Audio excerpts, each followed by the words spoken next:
आपल्या मुलाच्या प्रेमासाठी व्याकुळ असलेला एक निराधारी बाप. चला तर पाहूया एक सुंदर अशी कथा. बाप. नेहमीप्रमाणे 5 वाजे ऑफिस सुटल्यावर 5:15ची फास्ट लोकल पकडून मी घरी निघालो. ट्रेनमध्ये असताना माझ्या मैत्रिणीच्या रुपालीचा मला फोन आला. म्हणाले, मला थोडी शॉपिंग करायची आहे, तू मुंबईत आल्यावर थोडं थांब, मी येत आहे. मी हो थांबते म्हटलं.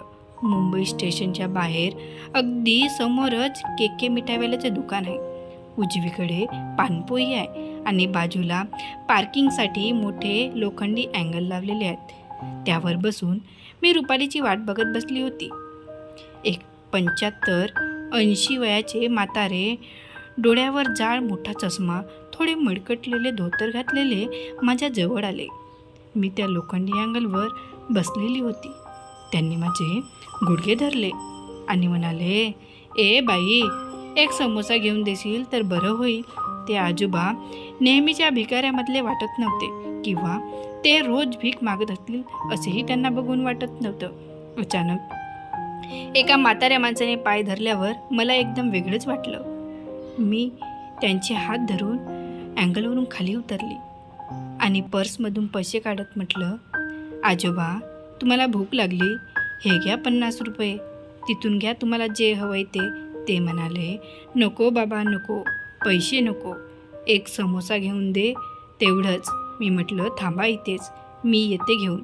केकेमधून मी लगेच 2 वडापाव आणून आजोबांना दिले. ते जमिनीवर बसून खाऊ लागले. मला म्हटले, वर बसू नको, पडशील, इथं बस माझ्या बाजूला की मलाही जातील 2 घास. मी बसलो आणि त्यांची विचारपूस करायला सुरुवात केली. कुठून आलात, कुठे जायचंय, कुणाला शोधताय, वगैरे वगैरे. मी हिंगोलीवरून आलो आहे, तिथेच एका खेडेगावात राहतो बायकोसोबत.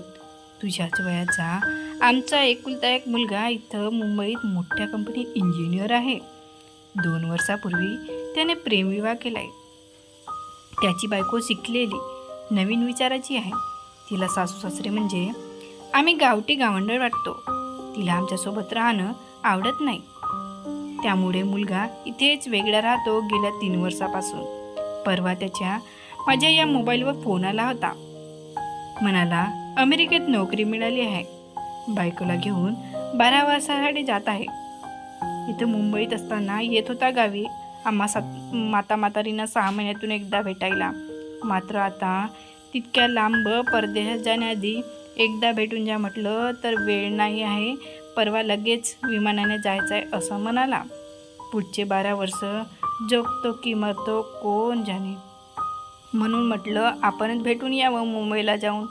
काल संध्याकाळपासून मी या मुंबईत विमानतळ शोधतोय, पण इथं मालाडला विमानतळ नाही असे म्हणतात इथले लोक. मी म्हटलं, बरोबर म्हणतात लोक, इथं मालाडला नाही, साताकुंजला आहे विमानतळ. आजोबांनी लगेच खिशातून एक कागद काढला आणि म्हणाले, परवा जेव्हा मुलाचा फोन आला होता तेव्हा त्यांनी हाच पत्ता दिला होता मला विमानतळाचा. हा मोबाईल पण खराब झाला आहे वाटतं. फोनच नाहीत कालपासून माझ्या मुलाच्या. त्याला सांगितलं होतं की मी येत आहो तुला भेटायला मुंबईला म्हणून. आता माझ्या एका हातात त्यांचा मोबाईल होता आणि एका हातात तो कागद होता. आधी मोबाईलची बटन दाबून पाहिली. मोबाईल व्यवस्थित चालू होतं व नेटवर्कही फुल होतं. मी विचारलं, तुम्ही नाही का लावून बघितले मुलाला फोन? मला फोन लावता येत नाही, उचलता येतं फक्त, ते म्हणाले. मी रिसिव्ह कॉलमध्ये जाऊन शेवटी परवा आलेल्या कॉलवर फोन केला. समोरून फोन कट करण्यात आला. मग मी तो कागद उघडून पाहिला.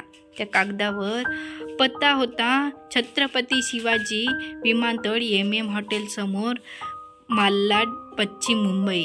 मी समजून गेलो होतो त्या मुलाने आपल्या आईवडिलांना टाळण्यासाठी खोटा पत्ता दिला होता आणि आता तो त्यांचा फोनही घेत नव्हता. मला कळून चुकलं होतं की ज्या विमानात आता त्यांचा मुलगा स्वार झाला होता, परत कधीच आता त्यांच्या दिशेने येणार नव्हतं.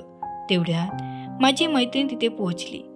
तिला मी म्हटलं, 2 मिनटं थांब फक्त रुपाली, आणि मी आजोबाकडे पाहून विचारत पडली, मला कळत नव्हतं. मुलाकडून होणारे खोटं रूप त्यांना खरंच कळत नव्हतं की त्यांना कळत असून ते स्वीकारत नव्हते. कदाचित आपला पोटचा मुलगा आपल्यासोबत असं वागू शकतो यावर त्यांचा विश्वासच बसत नसेल. आजोबांना मी म्हणालो, आजोबा, तुमच्या मुलाचं विमान सुटलं असेल. तुमची आणि त्याची भेट होईल असं मला वाटत नाही. तुम्ही जसे आलात तसे परत जा गावी. आजी तुमची वाट बघत असतील घरी. एका क्षणात त्यांचे डोळे भरून आले. अश्रू भरल्या डोळ्यांनी ते माझ्याकडे पाहत होते. तिकीटासाठी पैसे देऊन मी त्यांच्या हातावर हात ठेवलं आणि विचारलं, मग आजपासून मी त्या तुमच्या हातात तो डब्बा पाहतोय. काय आहे त्या डब्यामध्ये?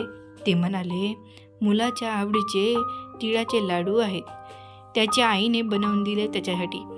आत्ता मात्र एका धारदार तलवारीने काळजात वार करावा आणि सर्व शरीर रक्तबंबाट व्हावं अशी माझी अवस्था झाली. मी तशीच त्यांच्याकडे बघत बसून राहिली. तेवढ्यात मैत्रिणींचा आवाज आला, चल ना ये. आणि मी भानावर आली. त्या गर्दीतून मी मैत्रिणीच्या मागे चालत राहिली. घरी आल्यानंतर रात्री उशिरापर्यंत झोपही लागत नव्हती. राहून राहून एकच प्रश्न पडत होता.